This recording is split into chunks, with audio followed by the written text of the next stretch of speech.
Hello my CBSE champion बच्चों, आपका स्वागत है। वेलकम है संकल्प भारत फाउंडेशन प्लेटफॉर्म पे। और आज राघवेंद्र सर आपके लिए लेकर आए हैं लाइव चैप्टर के टॉप 25 असर्शन रीजन के क्वेश्चन। जी हाँ, अगर मैं चैप्टर वाइज आपको असर्शन रीजन के क्वेश्चन प्रैक्टिस करा रहा हूं तो वो सिर्फ इसलिए ताकि ऐसे क्वेश्चन की बढ़िया प्रैक्टिस हो जाए, वो भी चैप्टर वाइज क्वेश्चन प्रैक्टिस हो। तो अब हम लाइव चैप्टर के टॉप 25 असर्शन रीजन के क्वेश्चन करेंगे। तो आपको भी करना है मेरे साथ सॉल्व। आपको क्या करना है, वीडियो पॉज करके सबसे पहले खुद अटेम्प्ट करना है और फिर जब मैं आंसर बताऊंगा तो अपने आंसर से मैच करना है। तो आपको खुद पता चलेगा कि कहां सही है, कहां गलती है, और गलती हुई तो कहां गलती हुई है ना। तो आपका एक प्रॉपर एनालिसिस होगा, इसीलिए आपसे एक छोटी सी रिक्वेस्ट है। और वीडियो को आप चाहो तो स्पीड बढ़ाकर भी देख सकते हो। तो स्टार्ट करें, चलिए। तो पहला क्वेश्चन आपके स्क्रीन के सामने आ रहा है। सबसे पहले हम क्या करते हैं, आपको मैंने बताया है कि असर्शन रीजन के क्वेश्चन में सबसे पहले असर्शन पढ़ो, ट्रू है कि फॉल्स डिसाइड करो, लिख दो पेपर में, है ना। आपको एग्जाम में क्वेश्चन पेपर मिलेगा, वहीं लिख देना। फिर रीजन पढ़ो, ट्रू है कि फॉल्स लिख दो, और फिर ऑप्शन में से डिसाइड कर लो। ठीक है, तो चलिए पहला क्वेश्चन देखते हैं क्या पूछा है। असर्शन में लिखा है कि laws of reflection are applicable to all types of reflecting surface including spherical surface. भैया रिफ्लेक्टिंग सरफेस ऑल टाइप मतलब भाई प्लेन भी हो सकता है रिफ्लेक्टिंग सरफेस, और कर्व्ड यानी स्फेरिकल भी हो सकता है। तो चाहे अगर प्लेन मिरर से या प्लेन सरफेस से रिफ्लेक्शन हो या किसी कर्व्ड सरफेस से रिफ्लेक्शन हो, क्या सभी के लिए लॉ ऑफ रिफ्लेक्शन एप्लीकेबल होता है? यानी कि अगर मैं प्लेन मिरर मान लूं या प्लेन सरफेस मान लूं, तो क्या यहां के लिए भी, और कर्व्ड है तो भी क्या लाइट का रिफ्लेक्शन होगा, तो भी लॉ ऑफ रिफ्लेक्शन वैलिड होगा? जी हाँ, बिल्कुल ट्रू स्टेटमेंट है। तो बात समझो, समझ लो। बहुत प्यारा क्वेश्चन है बच्चों। ये लाइन बहुत प्यारी है, एनसीईआरटी की लाइन है कि भैया लाइट अगर रिफ्लेक्ट हो रही है, चाहे वो प्लेन सरफेस से हो चाहे किसी स्फेरिकल सरफेस से हो, यानी all types of reflecting surface से अगर लाइट टकरा कर रिफ्लेक्ट हो रही है, तो हर सरफेस के लिए लॉ ऑफ रिफ्लेक्शन एप्लीकेबल होता है, वैलिड होता है। तो प्लेन मिरर से भी लाइट टकराएगी और रिफ्लेक्ट होगी तो भी वहां लॉ ऑफ रिफ्लेक्शन अप्लाई होगा, और किसी स्फेरिकल मिरर से अगर लाइट रिफ्लेक्ट हो रही है तो वहां भी लॉज ऑफ रिफ्लेक्शन वैलिड होगा। ठीक है, तो ये हो गया ट्रू स्टेटमेंट। रीजन पढ़ते हैं। The incident ray normal to the mirror at the point of incidence and the reflected ray, यानी तीन चीजें हैं, इंसिडेंट रे, नॉर्मल और reflected ray, all lie in the different plane. क्या ये बात सही है? भैया जब लॉ ऑफ रिफ्लेक्शन पढ़ते हैं तो उस केस में हमको पता है कि रिफ्लेक्टेड रे, इंसिडेंट रे और नॉर्मल सभी सेम प्लेन में लाई करता है। यहां क्या लिखा है? Different plane. तो गलती यहां थी, तो ये स्टेटमेंट हो गया फॉल्स। तो जब असर्शन ट्रू हो, रीजन फॉल्स हो, तो हम कौन सा ऑप्शन टिक करेंगे? सी ऑप्शन टिक करेंगे, और हमारा आंसर क्या है? सी है। तो गलती कहां थी रीजन में? गलती यहां थी, डिफरेंट प्लेन में लाई नहीं करता। इंसिडेंट रे, नॉर्मल और रिफ्लेक्टेड रे, ये तीनों एक ही प्लेन में, लाई इन द सेम प्लेन। यहां लिखा था डिफरेंट प्लेन, यहां गलती थी, इसीलिए ये फॉल्स हो गया। और जब रीजन फॉल्स हो गया तो हम कौन सा ऑप्शन टिक करेंगे? सी ऑप्शन टिक करेंगे। ठीक है, बात समझ में आ गई? तो भैया एनसीईआरटी की बुक को ना अच्छे से पढ़ो, क्योंकि जो भी असर्शन रीजन के क्वेश्चन आपके बनेंगे वो सीधे एनसीईआरटी की लाइन उठाकर दे देगा आपको। जैसे यहां दिया हुआ है ना, ये सारी एनसीईआरटी की लाइन है। तो अगर एनसीईआरटी की टेक्स्ट बुक आपने अच्छे से नहीं पढ़ी तो वो लाइन सही है, गलत है, ट्रू है कि फॉल्स है, क्या पता चलेगा? तो एनसीईआरटी की रीडिंग मस्ट है, मस्ट है बोर्ड एग्जाम में अच्छे नंबर लाने के लिए। ठीक है, तो ये पहला क्वेश्चन हमने सॉल्व कर लिया। तो याद रखना, ये पहली लाइन बहुत इंपॉर्टेंट है कि भैया रिफ्लेक्शन चाहे प्लेन सरफेस से हो चाहे किसी कर्व्ड यानी स्फेरिकल सरफेस से हो। ठीक है, यानी प्लेन मिरर से हो रिफ्लेक्शन या स्फेरिकल मिरर से हो, इन दोनों केस में लॉ ऑफ रिफ्लेक्शन हमेशा वैलिड रहता है। ठीक है, और लॉ ऑफ रिफ्लेक्शन क्या कहता है कि एंगल ऑफ इंसिडेंस और एंगल ऑफ रिफ्लेक्शन हमेशा इक्वल होते हैं, और इंसिडेंट रे, रिफ्लेक्टेड रे और नॉर्मल, ये तीनों एक ही प्लेन में लाई करते हैं। यहां रीजन में लिखा था डिफरेंट प्लेन में, इसीलिए ये फॉल्स हो गया। ठीक है, चलिए अगले क्वेश्चन पे चलते हैं। अटेम्प्ट करो, वीडियो को पॉज करके खुद अटेम्प्ट करो और बताओ आंसर। कर लिया सॉल्व? अब मैं पढ़ता हूं और बताता हूं क्या सही है क्या गलत है। सबसे पहले क्या पढ़ूंगा? Assertion. A spherical mirror whose reflecting surface is curved inward. एक ऐसा स्फेरिकल मिरर जिसका जो रिफ्लेक्टिंग सरफेस है वो अंदर की तरफ कर्व्ड है और ये फेस कर रहा है, ये देख रहा है किसको, towards the centre of sphere, है ना। तो ये सेंटर ऑफ स्फीयर है, तो इसके तरफ चेहरा रखता है कौन, रिफ्लेक्टिंग सरफेस, और वो अंदर की तरफ कर्व्ड है। ऐसे स्फेरिकल मिरर को हम कॉनकेव मिरर कहते हैं। बात बिल्कुल सही है भैया, मिरर का ना दो साइड होता है, लेकिन एक ही साइड से रिफ्लेक्शन पॉसिबल है, क्योंकि मिरर के दूसरे साइड को हम क्या कर देते हैं, पेंट कर देते हैं। आपके घर में भी मिरर है, मेरे घर में भी मिरर है, प्लेन मिरर है, तो हम क्या उसको दोनों तरफ से देख सकते हैं? नहीं, हम उसके सामने खड़े हो जाते हैं तो हमको अपनी इमेज नजर आ रही है, लेकिन उस प्लेन मिरर के पीछे हमने उसको पेंट कर दिया है, यानी रिफ्लेक्टिंग सरफेस केवल एक तरफ होता है।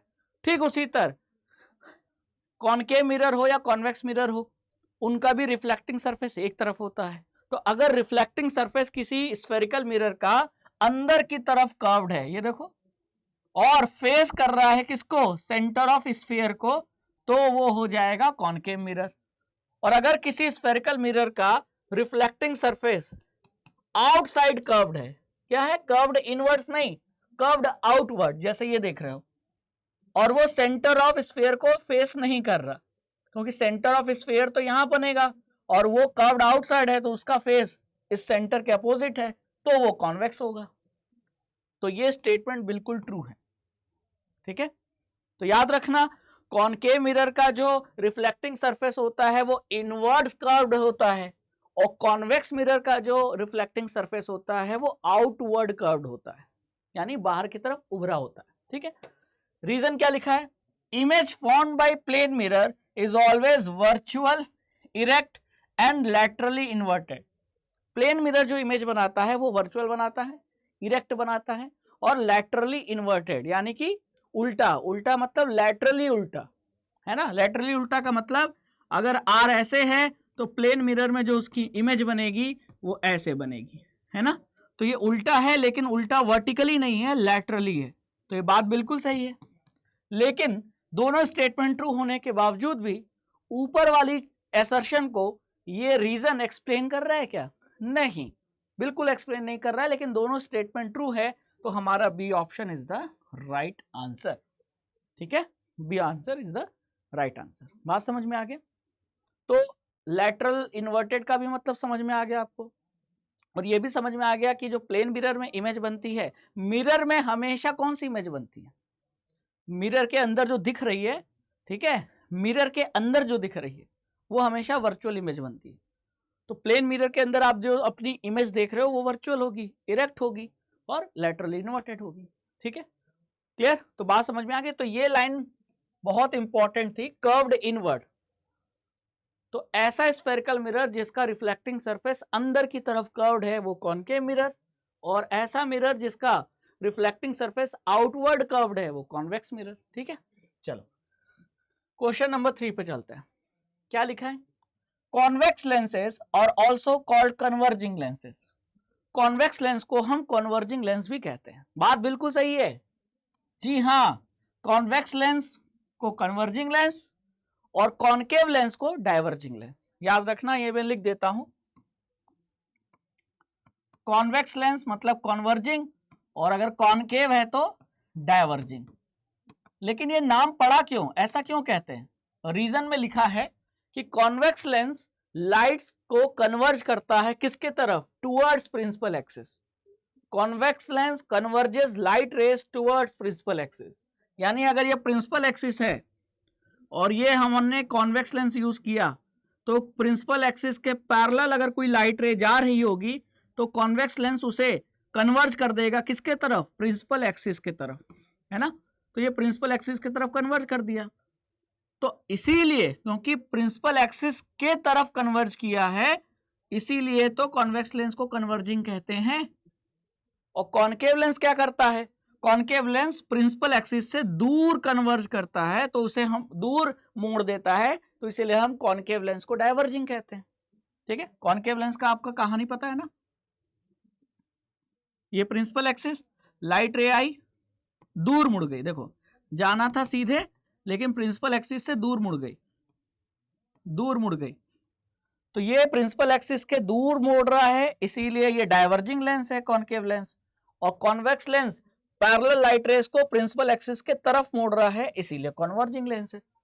तो रीजन जो लिखा है वो तो ट्रू है, convex lens converge light ray towards principal axis.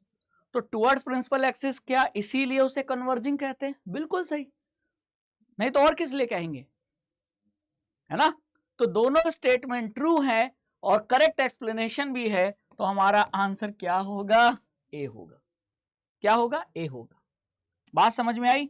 तो आपको ध्यान रखना है कि जो कॉन्वेक्स लेंस है वो पैरेलल लाइट रेस को टुवर्ड्स प्रिंसिपल एक्सिस डिफ्लेक्ट करता है, डिफ्लेक्ट नहीं करते, कह सकते हैं कि मोड़ता है, बेंड करता है, ठीक है। Convex lens bends parallel light rays towards principal axis and hence it is called converging lens. Concave lens bend parallel light rays away from principal axis, hence concave lens is known as diverging lens. ठीक है, तो depend करता है bending किधर हो रही है, towards हो रही है प्रिंसिपल एक्सिस के या अवे फ्रॉम प्रिंसिपल एक्सिस, उस पे ये नाम पड़ा है, ठीक है। चलिए, तो क्वेश्चन नंबर 3 हो गया। अब आते हैं क्वेश्चन नंबर 4 पे। समझ में आ रहा है? क्वेश्चन नंबर 4 अटेम्प्ट करो, वीडियो को पॉज करके पहले आप खुद अटेम्प्ट करो। क्या करेंगे, सबसे पहले असर्शन को पढ़ेंगे। जी सर पढ़िए। A ray of light travelling from a rarer medium to a denser medium, देखो अंडरलाइन कर लो। ए रे ऑफ लाइट ट्रेवल कर रही है कहां से कहां, रेयरर से डेंसर मीडियम, तो वो स्लो डाउन हो जाती है and bends away from normal. अब यहां गलती पकड़ में आ गई, जब रेयरर से डेंसर लाइट जाती है तो वो टुवर्ड्स नॉर्मल बेंड होती है, तो स्लो डाउन हो जाती है। ये बात बिल्कुल सही कही थी, क्योंकि भाई डेंसर मीडियम में जा रही है तो लाइट की स्पीड क्या होगी, कम, तो स्लो डाउन हो गई। लेकिन वो बेंड किधर होगी, टुवर्ड्स नॉर्मल। यहां क्या लिखा था, बेंड्स अवे फ्रॉम नॉर्मल, तो यहां गलती थी और गलती थी, तो ये स्टेटमेंट हो गया फॉल्स। अब जब आपने देख लिया कि असर्शन फॉल्स है, तो तुरंत मैंने बताया है कि कौन सा ऑप्शन टिक करना है, डी, क्योंकि यही एक ऑप्शन है जिसमें असर्शन फॉल्स होता है। रीजन ट्रू, एक बार देख लेते हैं रीजन क्या लिखा है। The speed of light is higher in rarer medium than a denser medium, बिल्कुल सही।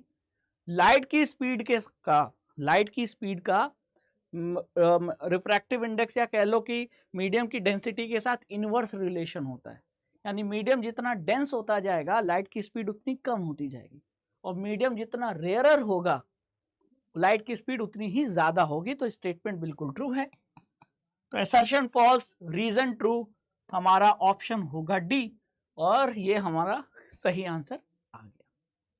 कितना प्यारा क्वेश्चन है ना। तो अब आपके असर्शन रीजन के क्वेश्चन को अटेम्प्ट करने में हिम्मत आ रही है कि नहीं। होता है शुरू में समझ में नहीं आता है या कंफ्यूज कर रहा है, लेकिन जैसे जैसे क्वेश्चन प्रैक्टिस करोगे वो हिम्मत आएगी और कंफ्यूजन दूर हो जाएगा। बात समझ में आ गई। लेकिन अगर ये लिखा होता कि light ray travelling from rare to denser medium bends towards normal, तो असर्शन क्या हो जाता, ट्रू। क्या होता, असर्शन ट्रू हो जाता, ठीक है। तो ये ध्यान रखना है। तो आगे चलते हैं, क्वेश्चन नंबर 4 कर लिया हमने, क्वेश्चन नंबर 5 पे आ जाते हैं। बताओ क्या होगा आंसर। असर्शन लिखा है refractive index has no unit, refractive index की कोई यूनिट नहीं होती। ये बात स्टेटमेंट सही है, जरा एक फॉर्मूले पे गौर करो, वहां से पता चलेगा ये स्टेटमेंट सही है कि गलत है। हम लोग ये पढ़ते हैं ना, n equal to c upon v. n क्या है, किसी मीडियम का रिफ्रैक्टिव इंडेक्स की वैल्यू n। c क्या है, वैक्यूम या एयर में लाइट की स्पीड 3 × 10⁸ मीटर पर सेकेंड, तो ये c है जिसकी यूनिट मीटर पर सेकेंड। और जिस मीडियम का रिफ्रैक्टिव इंडेक्स, उसी मीडियम में लाइट की स्पीड v है, तो यहां भी v की यूनिट क्या होगी, मीटर पर सेकेंड। तो refractive index similar quantity speed का रेशियो है, तो जब रेशियो है तो ये यूनिट कैंसिल आउट हो जाएंगे, तो रिफ्रैक्टिव इंडेक्स का कोई यूनिट होगा, नहीं होगा। तो refractive index has no unit, कोई यूनिट नहीं होती।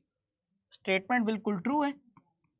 रीजन क्या लिखा है, refractive index is a ratio of two similar quantities, ऊपर भी स्पीड ऑफ लाइट नीचे भी स्पीड ऑफ लाइट, तो दोनों स्पीड ऑफ लाइट का रेशियो है, यानी सिमिलर क्वांटिटीज का रेशियो है, इसीलिए उसके पास रिफ्रैक्टिव इंडेक्स के पास कोई यूनिट नहीं होती, क्योंकि दोनों की यूनिट सेम होने की वजह से कट जाएंगे, और कट जाएंगे तो भाई कोई यूनिट नहीं आएगा। तो स्टेटमेंट भी सही, असर्शन भी सही, रीजन भी सही और सही एक्सप्लेनेशन भी है, तो हमारा आंसर क्या जाएगा?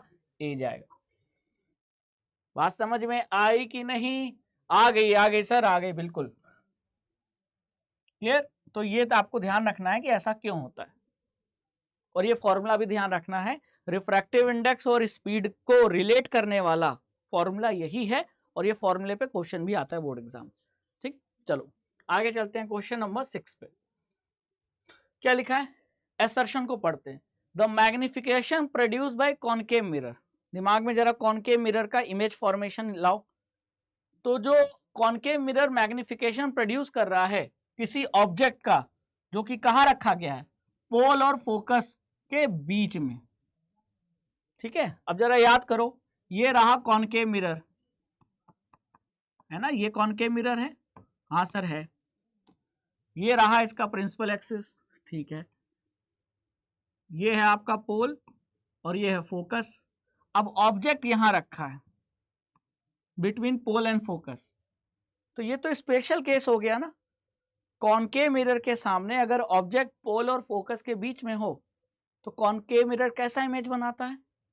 वर्चुअल इमेज बनाता है, बड़ी बनाता है, और मिरर के पीछे बनता है कि नहीं? तो वर्चुअल इमेज बनाता है कि नहीं? ठीक है, वर्चुअल इमेज बनाएगा तो मैग्निफिकेशन कैसा होगा? प्लस होगा। और बड़ी इमेज बनाएगा तो मैग्निफिकेशन की वैल्यू मोर देन 1 होगी। ठीक है, और यहां भी वही लिखा था कि कॉनकेव मिरर किसी ऑब्जेक्ट जो कि पोल और फोकस के बीच में रखा गया है कॉनकेव मिरर के सामने, उसका मैग्निफिकेशन जो होगा उस इमेज का वो प्लस में होगा और वैल्यू मोर देन 1 होगी। बिल्कुल सही। रीजन में क्या लिखा है? ये असर्शन ट्रू है। कॉनकेव रीजन में क्या लिखा है?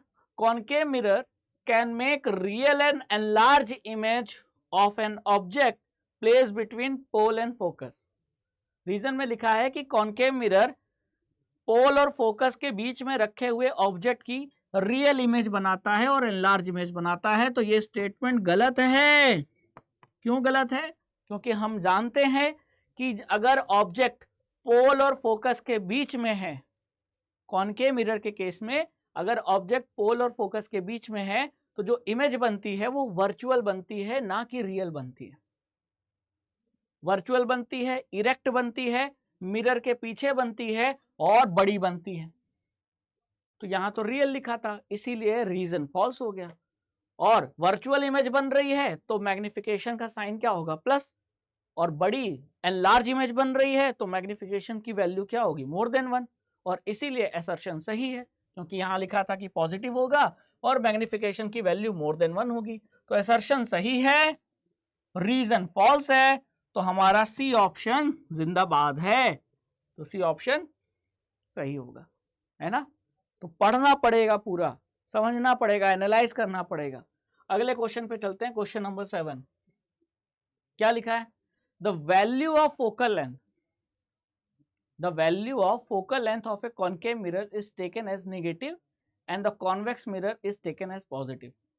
कॉनकेव मिरर का फोकल लेंथ क्या होता है? प्लस होता है कि माइनस होता है? माइनस होता है। कॉनकेव मिरर का फोकल लेंथ भाई क्या होता है? माइनस होता है, ठीक है।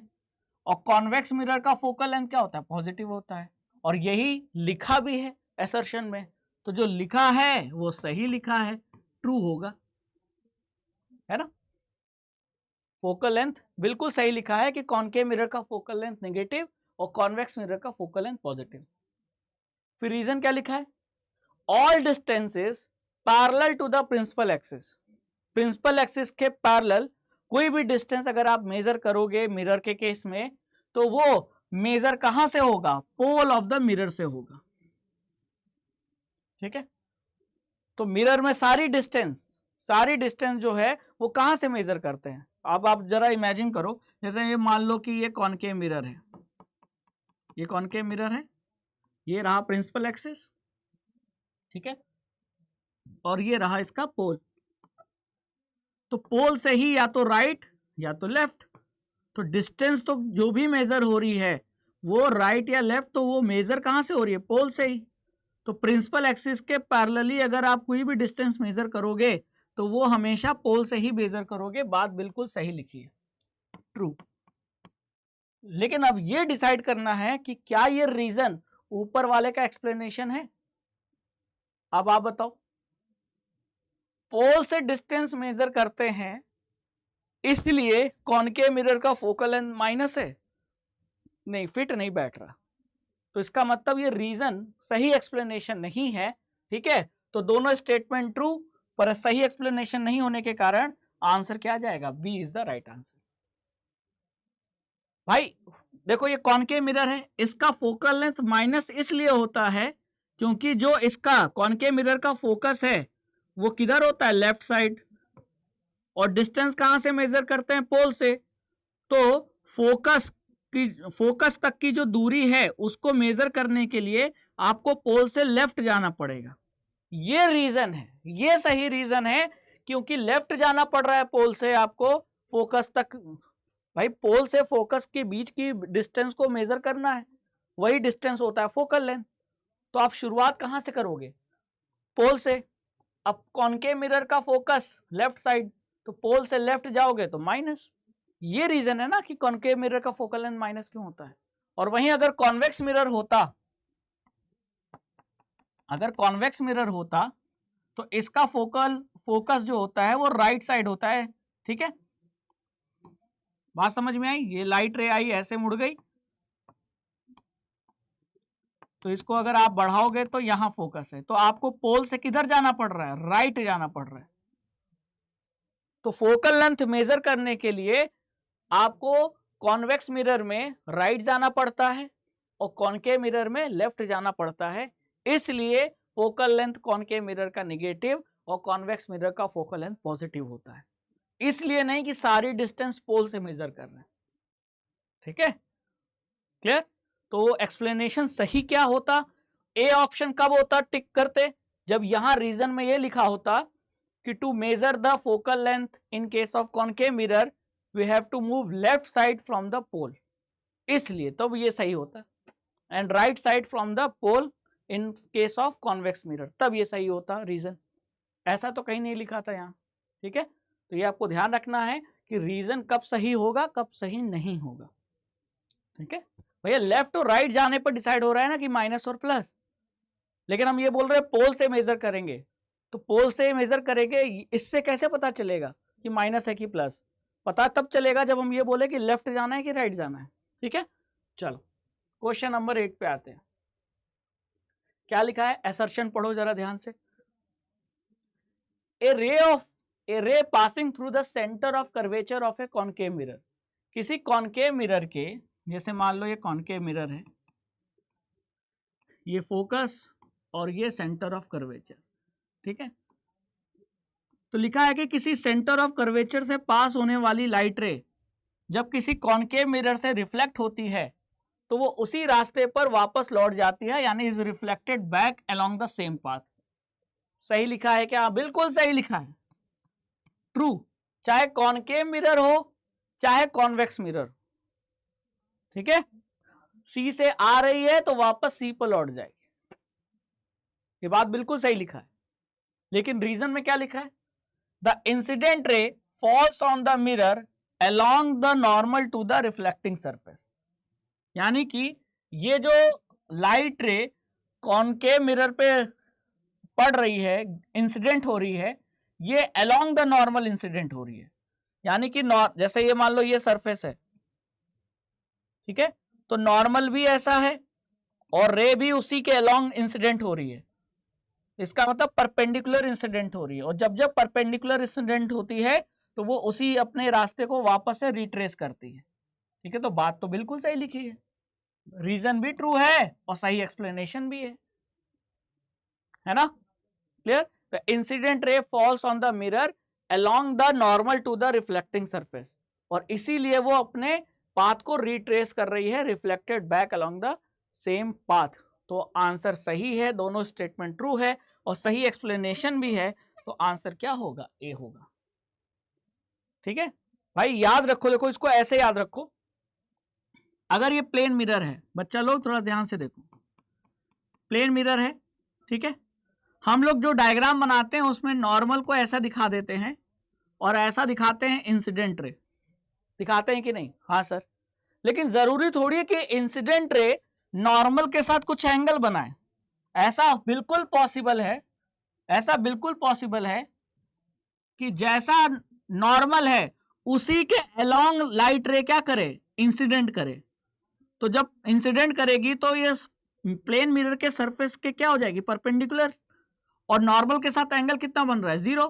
तो ये एंगल आई भी 0 और एंगल आर भी 0। तो एंगल आर 0 का मतलब कि वापस इसी रास्ते पर वापस लौट जाएगी, तो एंगल ऑफ रिफ्लेक्शन भी 0। तो वही केस तो यहाँ है कि जब किसी कॉनकेव मिरर या कॉन्वेक्स मिरर में सेंटर ऑफ कर्वेचर से कोई लाइट रे आती हुई मिरर के सरफेस पे, कॉनकेव मिरर के सरफेस पे इंसिडेंट होती है, तो वो ये वाला केस होता है, यानी परपेंडिकुलर इंसिडेंट होती है, और इसीलिए वो अपने रास्ते को वापस ट्रेस करती है, यानी अपने उसी रास्ते पर वापस लौट जाती है। और वही रीजन में लिखा था, इसीलिए A option is the right answer. ठीक है, चलो क्वेश्चन नंबर 9, एसर्शन पढ़ते हैं। The formula connecting u, v and f, object की डिस्टेंस u, इमेज की distance v and focal length f, इन तीनों को कनेक्ट करने वाला जो फॉर्मूला है स्फेरिकल मिरर के लिए, वो वैलिड है हर सिचुएशन के लिए, all situation, for all spherical mirror, चाहे वो कॉनकेव हो या convex, and for all position of object. यानी मिरर कोई भी हो, प्लेन मिरर नहीं, कोई भी स्फेरिकल मिरर हो। अब कोई भी स्फेरिकल मिरर मतलब या तो कॉनकेव होगा नहीं तो कॉन्वेक्स होगा, यही होगा ना, दो ही टाइप के स्फेरिकल मिरर होते हैं। तो दोनों टाइप के स्फेरिकल मिरर यानी all types of spherical mirror, object की किसी भी पोजीशन के लिए ये जो मिरर फॉर्मूला है, वो जो कि ऑब्जेक्ट, इमेज और फोकल लेंथ को कनेक्ट करता है, वो वैलिड होता है। ठीक है, तो ये बात बिल्कुल सही है कि गलत है? बिल्कुल सही है, ट्रू है। जो हम मिरर फॉर्मूला पढ़ते हैं 1/v + 1/u = 1/f, ये प्लेन मिरर के लिए वैलिड नहीं है, प्लेन मिरर के लिए वैलिड नहीं है, क्योंकि प्लेन मिरर का तो फोकल लेंथ क्या होता है बताओ? प्लेन मिरर का फोकल लेंथ इन्फिनिटी होता है। तो ये मिरर फॉर्मूला प्लेन मिरर के लिए तो वैलिड नहीं है, लेकिन जितने भी स्फेरिकल मिरर हैं, चाहे वो कॉनकेव हो या कॉन्वेक्स हो, उनके लिए तो वैलिड है। और ऑब्जेक्ट की किसी भी पोजीशन के लिए भी ये फॉर्मूला वैलिड है, और वही लिखा था, तो ये ट्रू स्टेटमेंट है। रीजन क्या लिखा है? Laws of reflection are strictly valid for plane surfaces. Law of reflection केवल वैलिड है प्लेन सरफेस के लिए। अरे अभी तो पढ़ा था कुछ देर पहले कि जो लॉ ऑफ रिफ्लेक्शन है वो प्लेन सरफेस के लिए भी वैलिड है और कर्व्ड सरफेस यानी स्फेरिकल सरफेस के लिए भी वैलिड है, लॉ ऑफ रिफ्लेक्शन, है ना? बात समझ में आई? लेकिन मिरर फॉर्मूला ये सिर्फ स्फेरिकल मिरर के लिए वैलिड है, प्लेन मिरर के लिए मिरर फॉर्मूला वैलिड नहीं होता। ठीक है, तो यहां ये जो लिखा था कि जो लॉ ऑफ रिफ्लेक्शन है वो हमेशा स्ट्रिक्टली वैलिड है, स्ट्रिक्टली मतलब only valid for plane surface, तो ये गलत है बेटा। तो यहाँ स्ट्रिक्टली का मतलब सेंस समझो, स्ट्रिक्टली का मतलब है ओनली, केवल। तो क्या केवल प्लेन सरफेस में लॉ ऑफ रिफ्लेक्शन वैलिड होता है? नहीं, ये तो कर्व्ड सरफेस में भी होता है। लेकिन मिरर फॉर्मूला ये केवल स्फेरिकल मिरर में अप्लाई होता है, तो ये फॉल्स है। रीजन असर्शन ट्रू है। हम कौन सा ऑप्शन टिक करेंगे? सी ऑप्शन टिक करेंगे। बात समझ में आई? चलो क्वेश्चन नंबर 10 पे चलते हैं। Virtual images are always erect. Assertion में ऐसा कहा है कि वर्चुअल इमेज हमेशा इरेक्ट होती है। बात बिल्कुल सही है। देखो, हमेशा वर्चुअल के साथ इरेक्ट बोलते हैं, रियल के साथ इन्वर्टेड बोलते हैं, क्योंकि ये हमेशा पेयर में होते हैं, हस्बैंड वाइफ की तरह, है ना? हस्बैंड के साथ वाइफ का नाम लेंगे, वाइफ के साथ हस्बैंड का नाम, उसी तरह वर्चुअल के साथ इरेक्ट का नाम, तो रियल के साथ इन्वर्टेड का नाम। तो virtual images are always erect, true statement. Reason, virtual images are formed by diverging lens only. Diverging lens किसे कहते हैं? डाइवर्जिंग लेंस यानी कि कॉनकेव लेंस। तो क्या केवल डाइवर्जिंग लेंस यानी केवल कॉनकेव लेंस ही वर्चुअल इमेज बनाता है? बताओ, बहुत तगड़ा स्टेटमेंट है। क्या केवल कॉनकेव लेंस यानी डाइवर्जिंग लेंस ही वर्चुअल इमेजेस बनाता है? गलत। अरे कॉन्वेक्स लेंस भी तो बना सकता है स्पेशल केस में, कि जब कॉन्वेक्स लेंस के सामने अगर ऑब्जेक्ट पोल और ऑप्टिकल सेंटर और फोकस के बीच में हो, यानी कुछ ऐसा, ये कॉन्वेक्स लेंस, ठीक है, ये फोकस, ये ऑप्टिकल सेंटर और ऑब्जेक्ट यहां है, तो इस ऑब्जेक्ट की वर्चुअल और इरेक्ट और एनलार्ज इमेज बनाएगा कि नहीं कॉन्वेक्स लेंस? यानी कि वर्चुअल इमेज कॉन्वेक्स लेंस भी बना सकता है और कॉनकेव लेंस यानी डाइवर्जिंग लेंस भी बना सकता है। दोनों लेंस बना सकते हैं वर्चुअल इमेज, पॉसिबिलिटी है। लेकिन यहां लिख दिया था कि virtual images are found by diverging lens only. अब ओनली मतलब सिर्फ, तो ये बात गलत हो गई और ये स्टेटमेंट हो गया फॉल्स। अगर ये ओनली नहीं लगा होता तो स्टेटमेंट क्या होता? Virtual images are found by diverging lens. हाँ बिल्कुल सही, डाइवर्जिंग यानी कॉनकेव लेंस तो वर्चुअल इमेज ही बनाता है ना, लेकिन ओनली लिख दिया मतलब सिर्फ कॉनकेव लेंस बनाता है। गलत, कॉन्वेक्स लेंस भी बना सकता है कि स्पेशल केस में।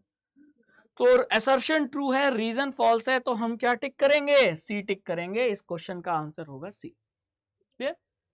क्वेश्चन नंबर 11 पे चलते हैं। क्या लिखा है? असर्शन पढ़ो।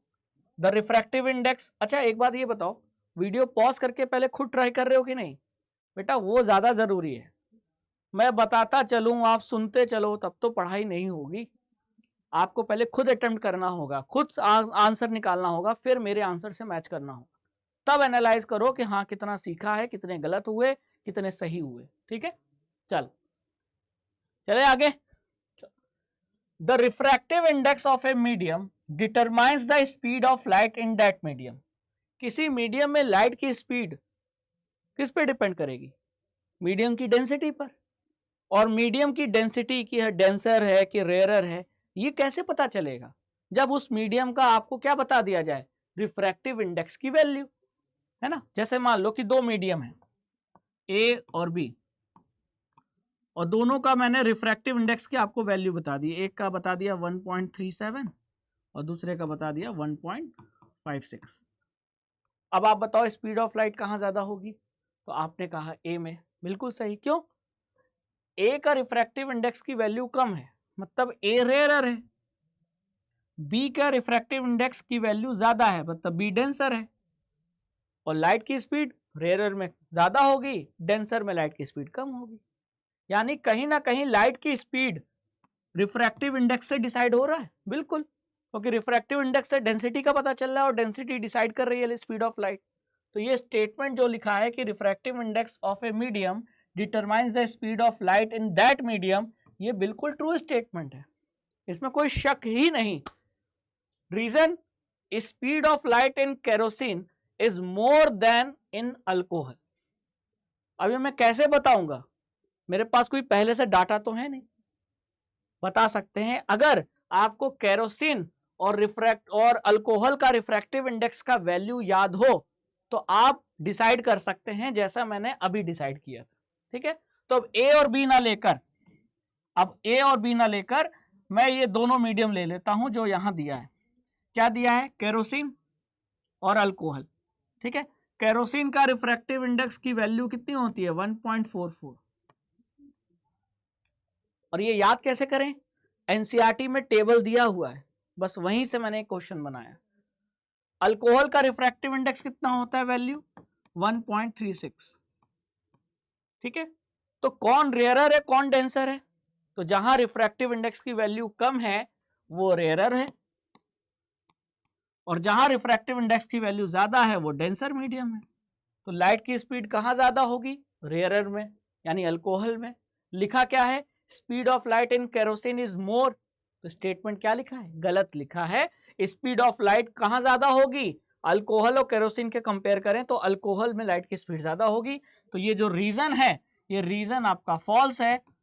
असर्शन ट्रू है, रीजन फॉल्स है। क्या टिक करेंगे? सी ऑप्शन टिक करेंगे।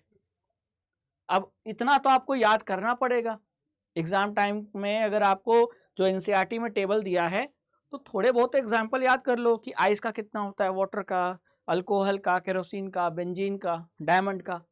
ठीक है, याद कर लो, टेबल किस लिए दिया है। चलो नेक्स्ट क्वेश्चन पे चलते हैं। क्या लिखा है, द डिग्री ऑफ कन्वर्जेंस और डाइवर्जेंस, यानी लाइट को कोई कितना कन्वर्ज करता है या कोई कितना उसको डाइवर्ज करता है, इसकी जो डिग्री है, ठीक है, इसे ही एक्सप्रेस करते हैं किस टर्म्स में, पावर के टर्म्स में। ठीक है, और power of a lens is defined as a reciprocal of its focal length. बिल्कुल सही, ट्रू स्टेटमेंट है। हम बोलते हैं ना P इक्वल टू 1/f,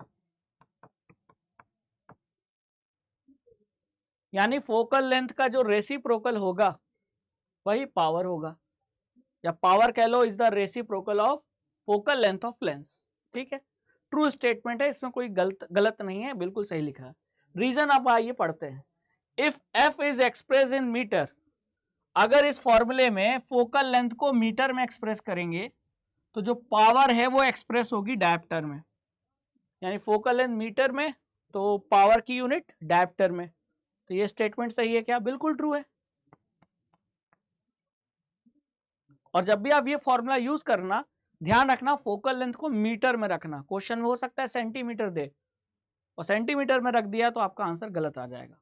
ठीक है, तो दोनों स्टेटमेंट ट्रू है, लेकिन ऊपर वाले को नीचे वाला एक्सप्लेन कर रहा है कि नहीं, असर्शन को रीजन एक्सप्लेन कर रहा है, बताओ। नहीं, एक्सप्लेन नहीं कर रहा भाई, यहाँ यूनिट की बात हो रही है और यहाँ डिफिनीशन की बात हो रही है, तो एक दूसरे को एक्सप्लेन नहीं कर रहे, तो B option is the right answer, है ना भाई। Power of a lens is the reciprocal of focal length, ये डिफिनीशन है। और यहाँ ये लिखा है कि भैया पावर डायप्टर में आएगी अगर फोकल लेंथ मीटर में रखोगे। तो दोनों अपनी जगह सही है, लेकिन एक दूसरे को एक्सप्लेन नहीं कर रहे। क्वेश्चन नंबर 13 पे आ जाते हैं। ठीक है, पढ़ा जाए, चलिए पढ़ते हैं। आपने ट्राई किया, पहले खुद ट्राई करो वीडियो को पॉज करके। आ गया आंसर, चलो तो अब देखते हैं क्वेश्चन क्या कह रहा है। असर्शन पढ़ो, the refractive index of any medium is with respect to vacuum is called as absolute refractive index of medium. यानी किसी भी मीडियम का जो रिफ्रैक्टिव इंडेक्स होता है वो एयर के या वैक्यूम के रेस्पेक्ट में होता है, और उसे ही हम एब्सोल्यूट रिफ्रैक्टिव इंडेक्स कहते हैं। यानी रिफ्रैक्टिव इंडेक्स और एब्सोल्यूट रिफ्रैक्टिव इंडेक्स एक ही चीज है। तो जब हमने बोला कि पानी का रिफ्रैक्टिव इंडेक्स 1.33 होता है, तो जाहिर सी बात है कि यही एब्सोल्यूट रिफ्रैक्टिव इंडेक्स है। तो ये किसके रेस्पेक्ट में हम बता रहे हैं कि पानी का रिफ्रैक्टिव इंडेक्स 1.33 है, एयर के रेस्पेक्ट में, क्योंकि एयर का होता है 1, तो उसको स्टैंडर्ड मान लेते हैं एयर को, और एयर के रेस्पेक्ट में हमने बाकी दूसरे सभी मीडियम का क्या निकाला है, रिफ्रैक्टिव इंडेक्स। तो जब हम कह रहे हैं कि वाटर का 1.33 है तो ये एयर के रेस्पेक्ट में, जब हमने बोला अल्कोहल का 1.36 है तो एयर के रेस्पेक्ट में। तो इसे आम भाषा में रिफ्रैक्टिव इंडेक्स भी कह देते हैं, लेकिन इसे हम एब्सोल्यूट रिफ्रैक्टिव इंडेक्स भी कह सकते हैं, क्योंकि एयर के रेस्पेक्ट में निकाला है, एयर कह लो या वैक्यूम कह लो। ठीक है, बात समझ में आई। तो ये स्टेटमेंट बिल्कुल ट्रू है कि वैक्यूम के रेस्पेक्ट में अगर हम किसी दूसरे मीडियम का रिफ्रैक्टिव इंडेक्स कैलकुलेट करते हैं तो वो एब्सोल्यूट रिफ्रैक्टिव इंडेक्स कहा जाता है, और उसे आम भाषा में हम सिर्फ रिफ्रैक्टिव इंडेक्स कह देते हैं। तो एब्सोल्यूट रिफ्रैक्टिव इंडेक्स और रिफ्रैक्टिव इंडेक्स सेम चीज है।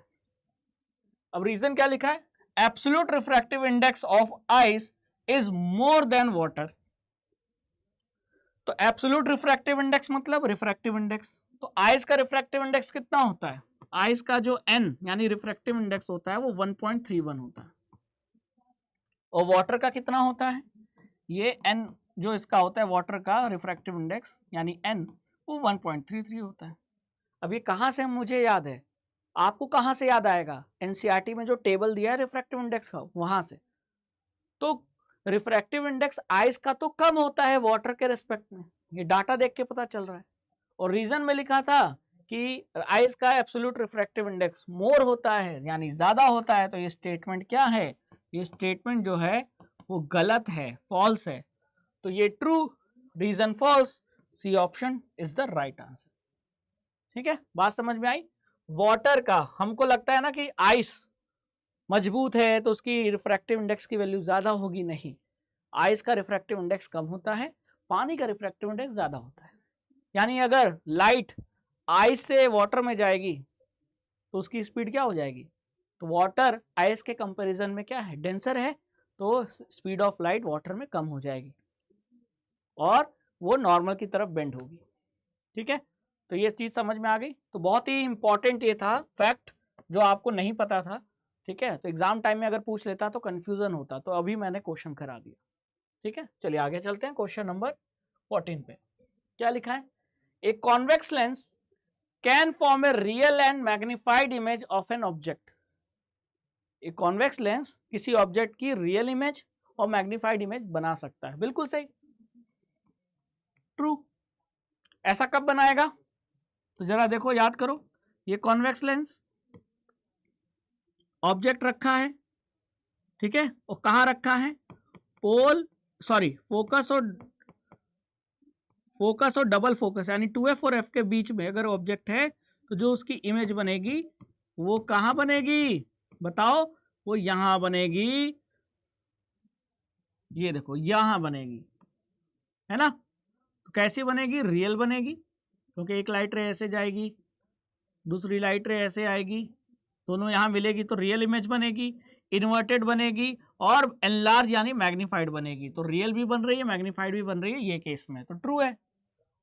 रीजन क्या लिखा है, रीजन ये लिखा है कि object is place between 2f and f in front of convex lens. बिल्कुल सही, जब ऑब्जेक्ट को कॉन्वेक्स लेंस के सामने f और 2f के बीच में रखोगे तभी तो रियल और मैग्नीफाइड इमेज बनेगी। तो रीजन सही भी है और सही एक्सप्लेन भी कर रहा है ऊपर असर्शन को, तो हमारा आंसर क्या होगा, ए होगा। और ये मैंने आपको डायग्राम से दिखा दिया कि जो कॉन्वेक्स लेंस है वो रियल और मैग्नीफाइड इमेज तभी बनाएगा जब ऑब्जेक्ट कहां हो, 2f और f के बीच में हो, और रीजन में वही लिखा था, तो सही एक्सप्लेनेशन हुआ।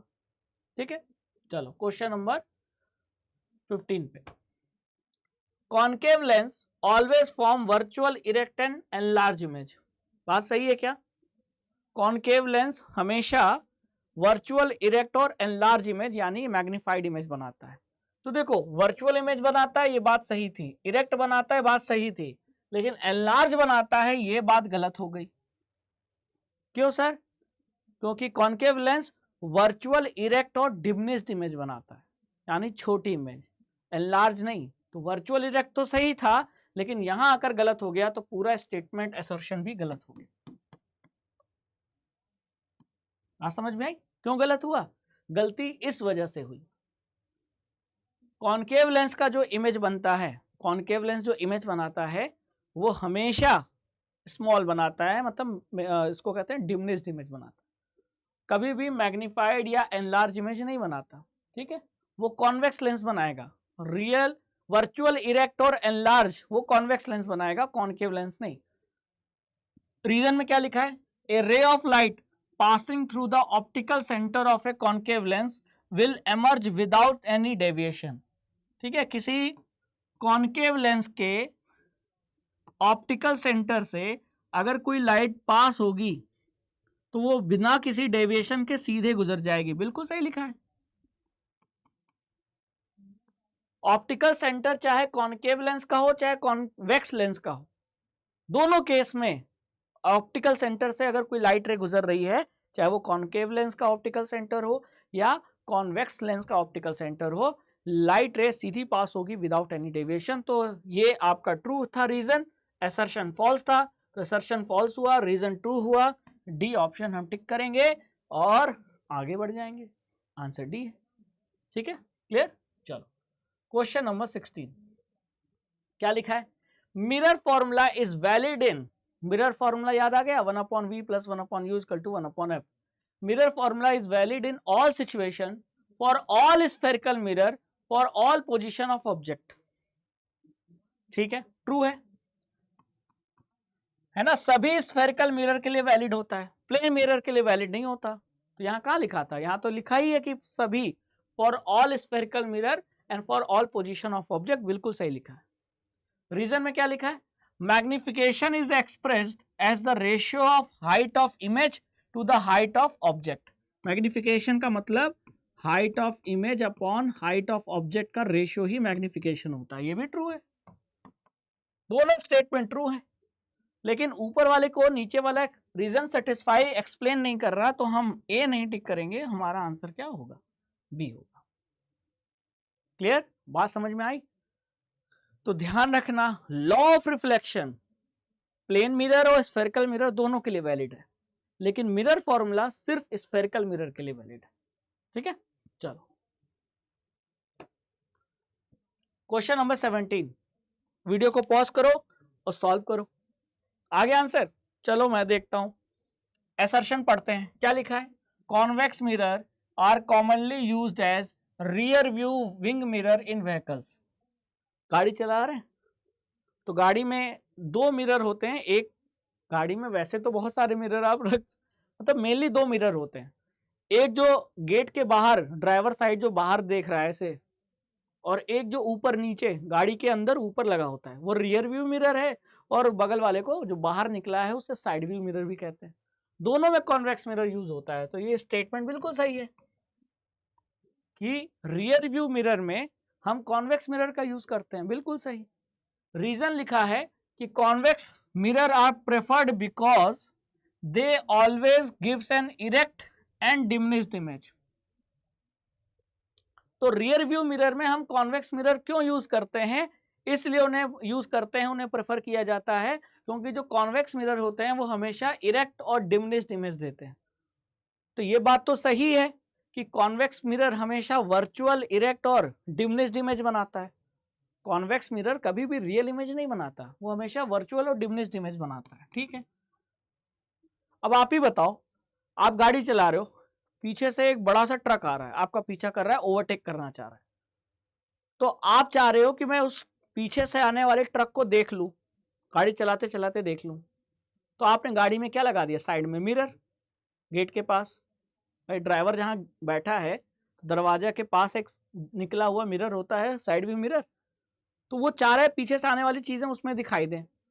तो पीछे से आने वाली ट्रक बहुत बड़ी है, तो क्या उतना बड़ा मिरर लगाओगे? नहीं, पॉसिबल ही नहीं है।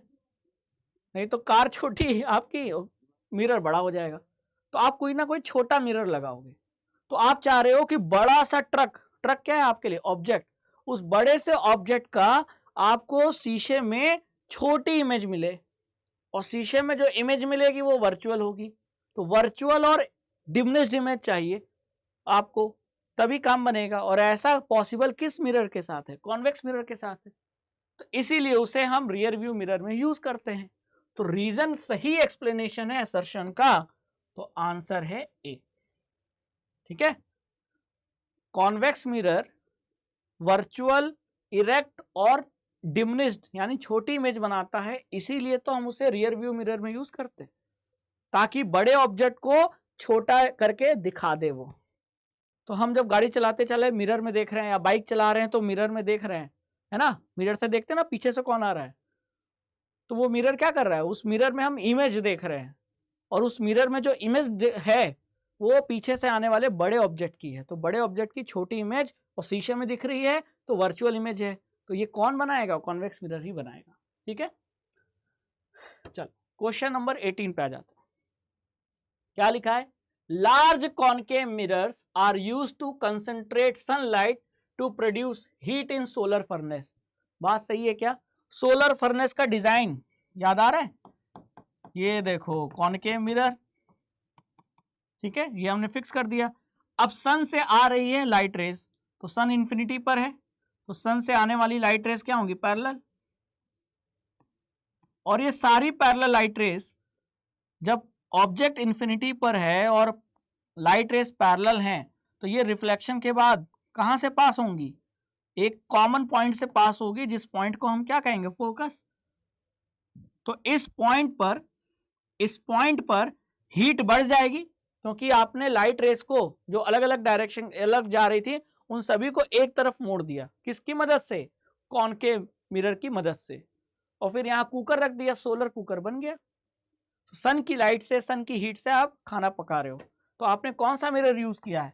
कॉनकेव ही मिरर तो यूज किया है। तो ये बात बिल्कुल सही है कि सोलर फर्नेस में हम कॉनकेव मिरर यूज करते हैं। ट्रू।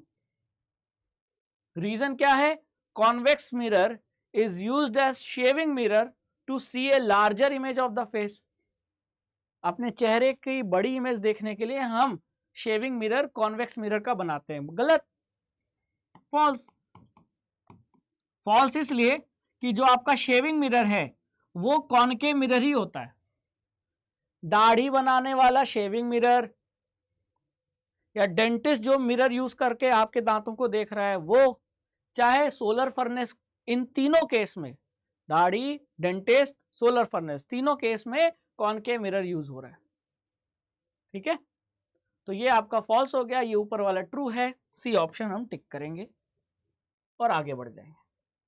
ठीक है, answer C is the right answer. देख लो यहां, C is the right answer. चलो क्वेश्चन नंबर 19 पे आ जाते हैं।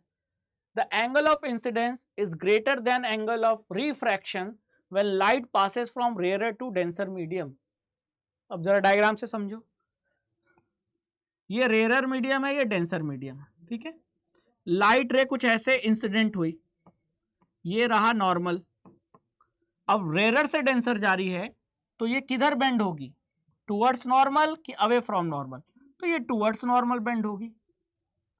तो ये जो एंगल था ये एंगल ऑफ इंसिडेंस, और ये जो एंगल है वो एंगल ऑफ रिफ्रैक्शन। तो अगर ये इसको जाना था सीधे, ठीक है, लेकिन अब सीधे ना जाकर ये बेंड हो गई, टुवर्ड्स नॉर्मल बेंड हो गई, तो ये एंगल कम हो गया ना भाई। एंगल तो हम इससे नाप रहे हैं, नॉर्मल से।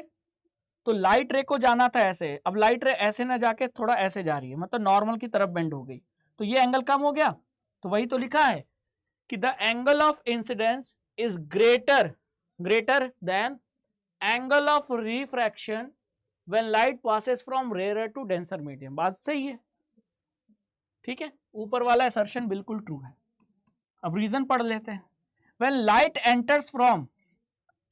एंटर्स ए डेंसर मीडियम, जब लाइट रेयर से डेंसर मीडियम में एंटर करती है, ये बेंड हो जाती है नॉर्मल की तरफ, और नॉर्मल की तरफ बेंड होने की वजह से क्या होता है, causing the angle of refraction to be smaller. बिल्कुल सही।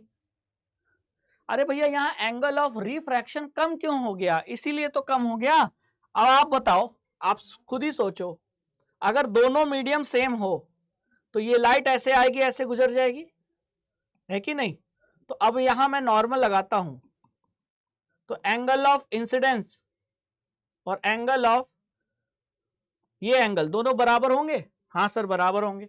ठीक है, लेकिन मैंने क्या बोला कि लाइट सीधे ना जाकर ये नॉर्मल की तरफ बेंड हो गई, तो अब ये एंगल क्या हो गया, कम, और यही एंगल ऑफ रिफ्रैक्शन है। तो ये एंगल क्यों कम हुआ, क्योंकि जो रिफ्रैक्टेड लाइट है वो टुवर्ड्स नॉर्मल बेंड हुई। तो ये रीजन बिल्कुल सही लिखा है, तो ये ट्रू भी है और सही एक्सप्लेनेशन भी है। ठीक है, लाइट है वो डेंसर मीडियम में एंटर करते समय नॉर्मल की तरफ बेंड हो गई, और इसीलिए एंगल ऑफ रिफ्रैक्शन कम हो गया एंगल ऑफ इंसिडेंस से। तो दोनों स्टेटमेंट सही है, एक्सप्लेनेशन भी सही है, रीजन तो यहां ए आंसर होगा। ठीक है, क्लियर बच्चा लोग। क्वेश्चन नंबर 20 पे आ जाते हैं। The magnification produce by concave mirror, concave mirror कोई मैग्निफिकेशन प्रोड्यूस कर रहा है, ठीक है, और उस मैग्निफिकेशन की जो वैल्यू है वो निगेटिव भी हो सकती है और पॉजिटिव भी हो सकती है। अब थोड़ा दिमाग खोलो, मैग्निफिकेशन का जो साइन है ना, ये दोनों साइन ही तो है, निगेटिव पॉजिटिव। तो मैग्निफिकेशन के साइन से इमेज का नेचर पता चलता है। ठीक है, जब मैग्निफिकेशन का साइन माइनस होगा तो इमेज कैसी बन रही होगी, रियल, और जब मैग्निफिकेशन का साइन प्लस होगा तो इमेज कैसी बन रही होगी, वर्चुअल।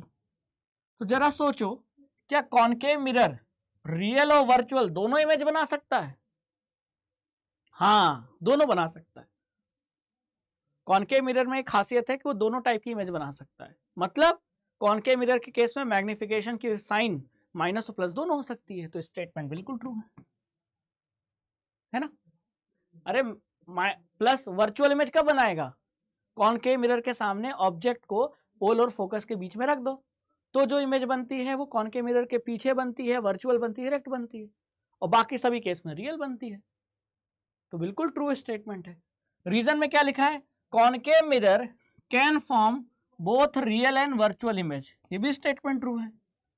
और क्योंकि रियल और वर्चुअल दोनों इमेज बना सकता है, इसीलिए मैग्निफिकेशन का साइन माइनस और प्लस हो सकता है। तो ये सही एक्सप्लेनेशन भी है। तो हमारा A answer is the right answer. बात समझ में आई? देखो, मैग्निफिकेशन के साइन से ना इमेज का नेचर पता चलता है। ये बात आप हमेशा दिमाग में बैठा लो। नेचर रियल है, इमेज रियल है कि वर्चुअल, मैग्निफिकेशन के साइन से पता चल जाएगा। तो अगर दोनों टाइप की इमेज बन रही है तो मैग्निफिकेशन का साइन भी माइनस प्लस हो सकता है। तो इसीलिए ये सही एक्सप्लेनेशन भी है। ठीक है, चलो क्वेश्चन नंबर 21 पे आ जाते हैं। क्लियर? चलिए, क्या लिखा है? बॉटम ऑफ ए टैंक और a pond containing water appears to be raise.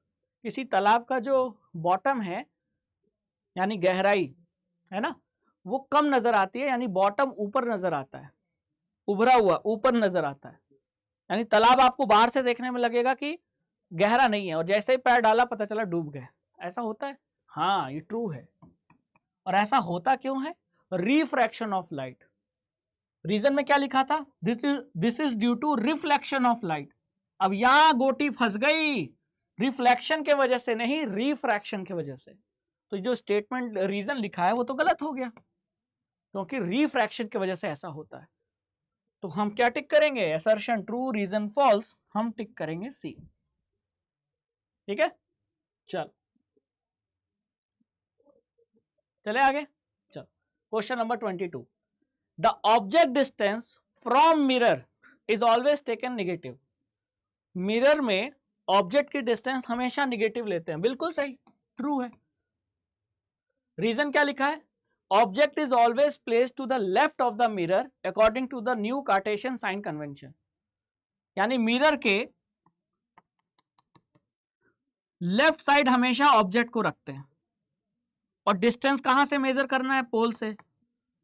तो ऑब्जेक्ट जो कि लेफ्ट साइड है, तो पोल से जब आप ऑब्जेक्ट की डिस्टेंस मेजर करोगे तो आपको लेफ्ट जाना पड़ेगा, और इसीलिए ऑब्जेक्ट का साइन क्या लोगे? डिस्टेंस माइनस लोगे। तो क्योंकि उसे लेफ्ट रखते हैं, इसीलिए ऑब्जेक्ट का जो साइन है, ऑब्जेक्ट की डिस्टेंस है, वो माइनस लेते हैं। तो यहां रीजन भी सही है और सही एक्सप्लेनेशन भी है। आंसर क्या होगा? ए होगा। बात समझ में आई? क्लियर है ना भैया? कौन के मिरर के केस में कह लो या लेंस के केस में कह लो, यहां तो मिरर लिखा है, लेकिन चाहे मिरर हो चाहे लेंस हो, हमेशा हम क्या करते हैं? मिरर है तो मिरर के सामने यानी लेफ्ट साइड को ऑब्जेक्ट को रखते हैं। अब कार्टेशियन साइन कन्वेंशन क्या कहता है? मिरर के केस में जो भी डिस्टेंस मेजर करनी है, शुरुआत पोल से करोगे। तो ये रहा ऑब्जेक्ट, तो पोल से ऑब्जेक्ट की डिस्टेंस को मेजर करने के लिए आपको चलना किधर पड़ेगा? तो पोल से चलना है तो आपको लेफ्ट जाना पड़ेगा। तो यू हमेशा क्या होगा? माइनस, क्योंकि लेफ्ट साइड, लेफ्ट डिस्टेंस को माइनस लेंगे, राइट डिस्टेंस को प्लस लेते हैं। तो हम यहां से शुरुआत करेंगे, पोल से लेफ्ट जाना है कि पोल से राइट जाना है। ठीक है, समझ में आया? Question number 23। The extent of bending of रे of light at the opposite parallel faces of the rectangular glass slab is equal and opposite. rectangular glass slab याद आ रहा है? हाँ सर, याद आ रहा है। तो इसके ये दो जो पैरेलल सरफेस होते हैं ना, ये सरफेस और एक ये सरफेस, इन दोनों सरफेस पे क्या होता है? रिफ्रैक्शन होता है लाइट का। बस अंतर यह है कि जब लाइट पहले सरफेस से टकराती है तो ये टुवर्ड्स नॉर्मल बेंड करती है, और जब ये दूसरे सरफेस से बाहर निकलती है तो ये अवे फ्रॉम नॉर्मल बेंड करती है। तो बेंडिंग तो दोनों सरफेस पे हो रही है, लेकिन बेंडिंग का जो डिग्री है वो सेम है, लेकिन डायरेक्शन अपोजिट है, यहां टुवर्ड्स नॉर्मल और यहां अवे फ्रॉम नॉर्मल। तो जो लिखा है कि जो बेंडिंग इक्वल और अपोजिट होती है, ये स्टेटमेंट बिल्कुल सही लिखा। जैसे मान लो यहां 30 डिग्री पहले सरफेस पे 30 डिग्री टुवर्ड्स नॉर्मल बेंड हो गई, तो जब ये दूसरे सरफेस से बाहर निकल रही है तो ये 30 degree away from normal bend हो जाएगी। तो 30 डिग्री तो सेम है, और एक तरफ टुवर्ड्स एक तरफ अवे, तो नेचर अपोजिट है। फिर ये जो रे बाहर निकलती है, ये इंसिडेंट रे के पैरेलल होती है और थोड़ा सा शिफ्टेड होती है, और यही रीजन में लिखा है कि ray emerges parallel to the incident ray and slightly shifted sideward in case of rectangular glass slab. True. लेकिन ऊपर वाली चीजों को नीचे वाला रीजन एक्सप्लेन नहीं कर रहा कि जो बेंडिंग है या एक्सटेंट ऑफ बेंडिंग है वो इक्वल और अपोजिट इसलिए है क्या, क्योंकि जो लाइट एमर्ज कर रही है वो इंसिडेंट रे के पैरेलल और स्लाइटली शिफ्टेड है? नहीं, नहीं, ये ऊपर वाले का ये एक्सप्लेनेशन नहीं है। ठीक है, तो आंसर क्या होगा? दोनों स्टेटमेंट ट्रू हैं तो आंसर भी होगा। लेकिन अगर मैं रीजन को असर्शन में डाल दूं और असर्शन को रीजन बना दूं, जैसा कि मैंने यहां किया है क्वेश्चन नंबर 24, अगला क्वेश्चन, अब मैंने क्या किया? इंटरचेंज कर दिया, तब यहां क्या होगा? अब आपका ऑप्शन ए होगा। क्यों? असर्शन पढ़ो, light ray emerges parallel to the incident ray and slightly shifted sideward, यानी कि ये रेक्टेंगुलर ग्लास स्लैब से जो लाइट रे निकलती है ना, एमर्ज करती है, वो इंसिडेंट रे के क्या होती है? हल्का पैरेलल होती है और हल्का सा शिफ्टेड होती है।